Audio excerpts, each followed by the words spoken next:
Hello everyone, welcome back to my channel UPSC NI. तो अभी बज गया है रात के 10:30 एंड मैं अभी घर से बाहर निकल गई हूँ। एंड आज ये स्ट्रीट बहुत ज़्यादा सुंदर लग रहा था, तो मैंने सोचा आप लोगों को भी दिखाती हूँ इसे रिकॉर्ड करके। एंड अब हम जा रहे हैं लाइब्रेरी, एंड आज लाइब्रेरी में पूरा रात पढ़ेंगे। एंड आज का शेड्यूल मेरा कुछ इस टाइप का है कि सबसे पहले हम 2 आंसर राइटिंग करेंगे, पॉलिटी सेक्शन के एक ज्योग्राफी सेक्शन का। एंड फिर हमें आज करना है ऐसे। तो आई गेस इसमें बहुत ज़्यादा टाइम जाने वाला है मेरा, क्योंकि ऐसे लिखना है। एंड ऐसे मैंने आज तक शायद 1 या 2 ही लिखा है। तो आज से मैं ऐसे भी लिखना स्टार्ट कर रही हूँ 15 डेज़ में एक। फिर उसके बाद मैं करूँगी अपने पेंडिंग क्लासेस कंप्लीट, एंड उसके बाद फिर हम करेंगे रिविजन। बट इसका ऑर्डर चेंज भी हो सकता है, तो मुझे इतना कुछ आइडिया नहीं है। वो डिपेंड करता है कि मेरा क्या मूड है और क्या सब्जेक्ट मुझे पहले करना चाहिए। तो फिलहाल मैं लाइब्रेरी पहुंच चुकी हूँ, एंड अब अपने सीट में चलते हैं एंड वहाँ चल के बैठते हैं। अभी मैंने सबसे पहला स्लॉट निकाला है आंसर राइटिंग का, एंड इसमें मैं 2 क्वेश्चन का आंसर लिखूँगी। एंड ये मेरी बेसिकली आंसर राइटिंग की ही कॉपी है। स्टार्टिंग में तो बहुत गंदी क्वालिटी थी मेरी आंसर की, बट धीरे धीरे इम्प्रूव हो रहा है। बेसिकली ये मेरे जीएस का नोटबुक है, जिसमें मैं सारे आंसर्स जीएस के जितने भी क्वेश्चंस मुझे मिलते हैं या जितने भी प्रीवाईक्यू में लिखती हूँ वो इसी में लिखती हूँ, ताकि एक ही जगह मुझे सारे क्वेश्चंस मिल जाए। And the main thing is कि मुझे इतना ऑनलाइन मेंटेन करने की आदत नहीं है, एंड मुझे ऐसा फील होता है कि अल्टीमेटली हमें आंसर्स वहाँ पेपर में ही लिखना है। So I feel writing on notebook is better for me, but again अपने अपने चॉइसेस के अकॉर्डिंग आप कर सकते हो।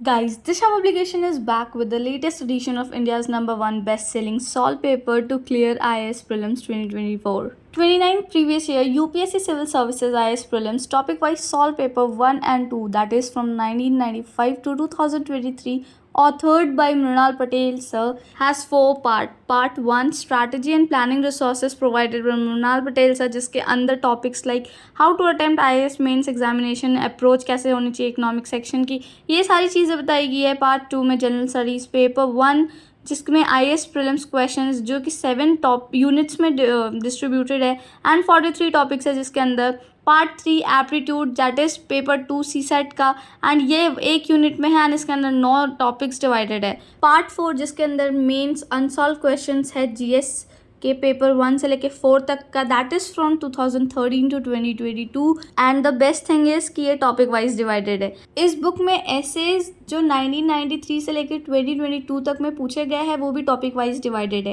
And the best thing of this book is सारे सॉल्यूशन एररलेस है, एंड एक एक क्वेश्चन जो है वो यूपीएससी के आंसर की से मैच किया हुआ है, वैलिडेटेड है। इस बुक को मृणाल पटेल सर ने लिखा है, एंड जिनको हम सभी बहुत अच्छे तरीके से जानते हैं।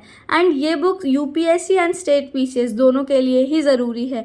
बहुत सारे टॉपर्स ने इस बुक को रिकमेंड किया है, लाइक गरिमा लोहिया मैम जो कि AIR 2 थी, and Wasim Bhatt sir AIR 7, Aniruddh Yadav sir जो कि AIR 8 थे, एंड बहुत सारे ऐसे टॉपर्स हैं जिन्होंने इस बुक को रिकमेंड करा है। एंड ये बुक हिंदी में भी अवेलेबल है। सो लिंक मैंने डिस्क्रिप्शन में डाल दिया है, आप वहाँ से जाके परचेज कर सकते हैं इस बुक को।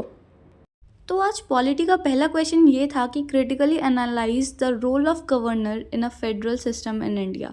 जब हम आंसर राइटिंग करते तो हमारा माइंड जो है उसको एक्टिव होना बहुत ज़रूरी है। अब ये क्वेश्चन जैसे है analyse the role of governor in a federal system, तो पहले मैंने एक आंसर लिखा था जिसमें मैंने रोल ऑफ गवर्नर को एक्सप्लेन करा था।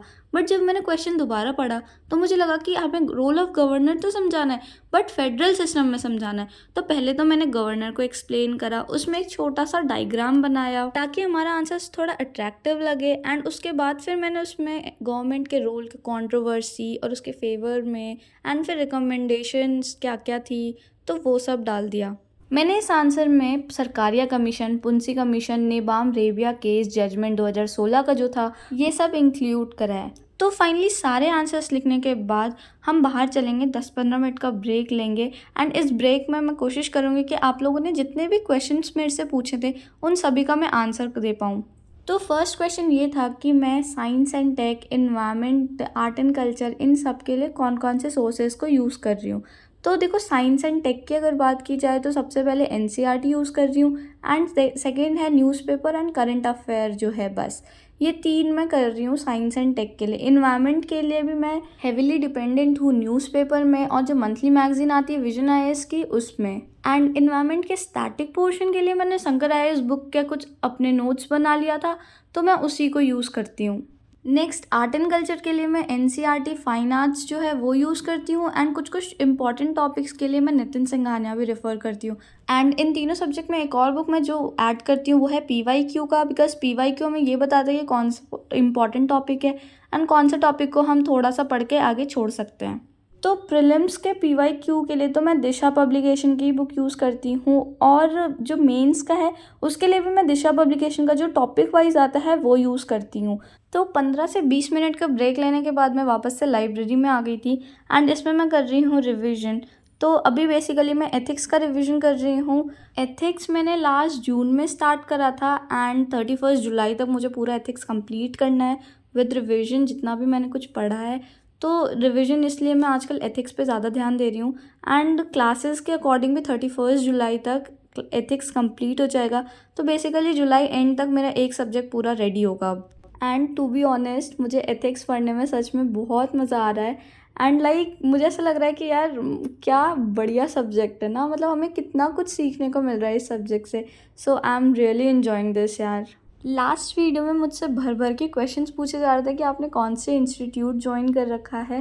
तो मैंने सुब्ररंजन ज्वाइन करा है, फाउंडेशन कोर्स 1 साल का, एंड ये बैच जो है वो ऑनलाइन ऑफलाइन दोनों हैं। तो अगर मुझे ऐसा लगता है कि आज मेरे पास टाइम ज़्यादा नहीं है तो मैं ऑनलाइन अटेंड कर लेती हूँ, एंड या फिर मुझे कभी घर जाना होता है तो मैं लेक्चर्स ऑनलाइन ले लेती हूँ, एंड अगर मैं ऑनलाइन नहीं ले पाती हूँ तो फिर मैं ऑफलाइन क्लासेस ज़रूर जाती हूँ।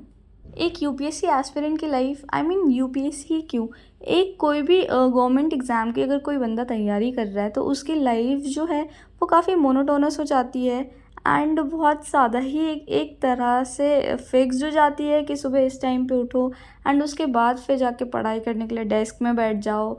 एंड अगर हम जॉब कर रहे हैं तो सुबह उठ के नौकरी पे जाओ, शाम में आओ, एंड फिर रात में पूरा टाइम पढ़ो। कल मैं एक टॉपर का इंटरव्यू देख रही थी, उन्होंने ये बोला कि मैं सुबह 9 बजे ऑफिस जाता था, एंड उसके बाद फिर शाम में 8 बजे के अराउंड आता था, एंड उसके बाद 1 घंटे की रेस्ट करने के बाद मैं कोशिश करता था कि मैं पूरे 5 से 6 घंटे लगातार पढूं। तो यार इतना मेहनत करके वो लोग वहाँ पहुँचे हैं, तो हमें भी मेहनत करना होगा। एंड यार एक और बात जो मैं बोलना चाहती हूँ, स्पून फीडिंग से कुछ भी नहीं होने वाला है, तो मेहनत करना होगा क्योंकि there is no substitute for hard work. तो करीब 4:30 बजे मैं अपनी लाइब्रेरी से बाहर निकल गई थी, एंड अब मैं जा रही हूँ घर पे क्योंकि अब मैं बहुत थक गई थी, एंड नींद भी बहुत आ रही थी। तो अब चलते हैं एंड करते हैं इस वीडियो को यहाँ पे and. Thank you so much for watching this video. I hope आपको वीडियो पसंद आया हो, एंड थोड़ी सी भी मोटिवेशन अगर मिली हो तो चैनल को सब्सक्राइब कर देना एंड लाइक कर देना इस वीडियो को। बाय बाय, मिलते हैं नेक्स्ट व्लॉग में। Till then keep studying, keep working hard for your dreams, and yeah take care.